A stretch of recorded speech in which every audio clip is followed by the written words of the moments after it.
Welcome to reading the New Testament in original Greek with syntax analysis. I made a little change for our reading.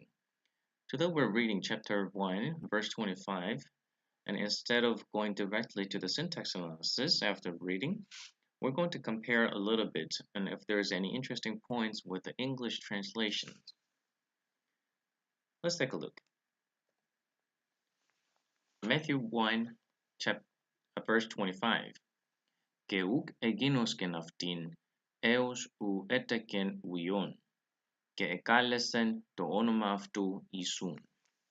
The NRSV translation, but had no marital relations with her until she had borne a son, and he named him Jesus.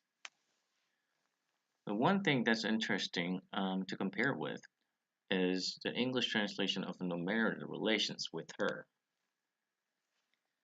Let's take a look at the syntax analysis. Geuk. The sentence begins with "and," not with a negation, but in English translation we had "but." Well, "que" technically has the both meaning "and" "but," but I prefer the usual meaning of "and."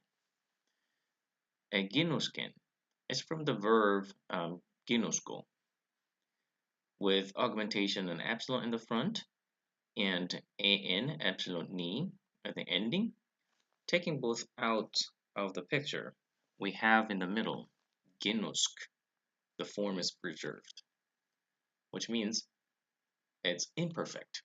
Imperfect's common feature is preserving the present form. Well, sometimes it, of course, it changes the form, but in most of cases, an imperfect. Also, we have the augmentations. Only with the augmentation, it gives a hint that it's either aorist or imperfect. And with the second clue, the form is preserved. We know this is an imperfect.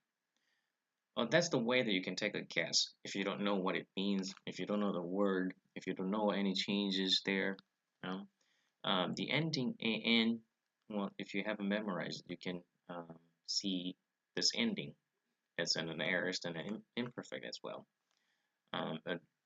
Then how do you decide?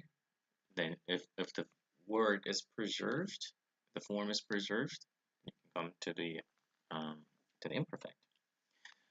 The word itself, ginosko, means to know, or as ginosko or gignosko. The gamma sometimes appears together.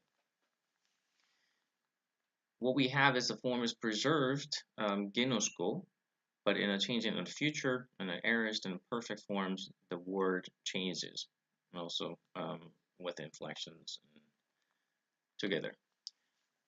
Well, you can recognize the syllable as gno, with omega and omicron, gno.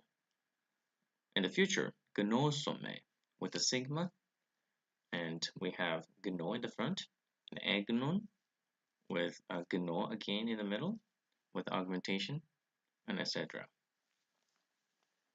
So, and he did not know her.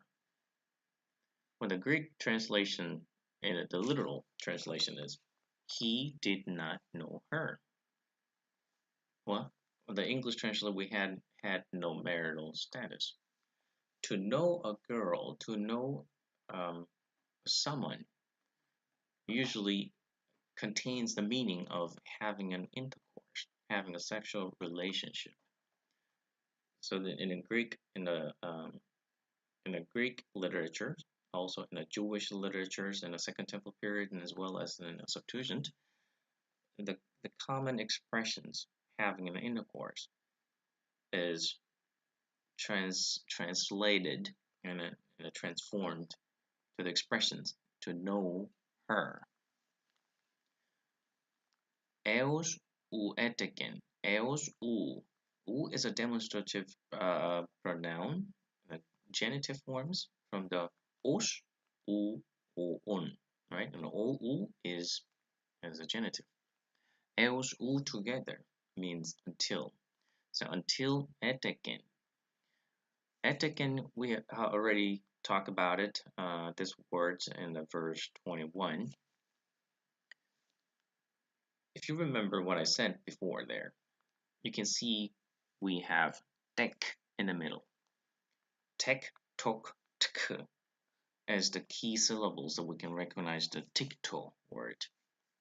If you don't remember, try to repeat in the verse 21 session, and I'll give you a little repetitions here. As from the verb tikto, we have the augmentation in the front, epsilon, and an, the third person singular ending, and the tek is from the tikt, and it changed it to from the etikon, the first person. Means tikto means to give birth or to bring forth. So give birth to someone, and for the literal translations and grammatically, it could kind of make a better sense to bring forth a son, because immediate direct object with uion, we have a son. So u eteken uion, until she brought forth a son. Etekon is an aorist, third person singular. Και εκάλεσεν το όνομα αυτού Ιησούν. And εκάλεσεν is from the verb kaleo. We have, what do we have now here? Augmentation and sigma plus ending. The augmentations and a sigma makes it obviously an aorist. And an, again, it's a repetition, so mention the same, the tense in the sentence. To call, then an aorist. He called the name, το όνομα αυτού, his name, as Jesus, Ιησούν.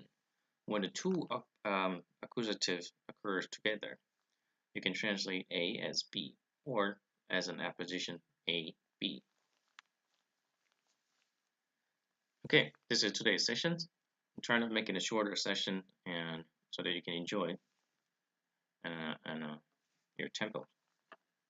Thanks for listening today.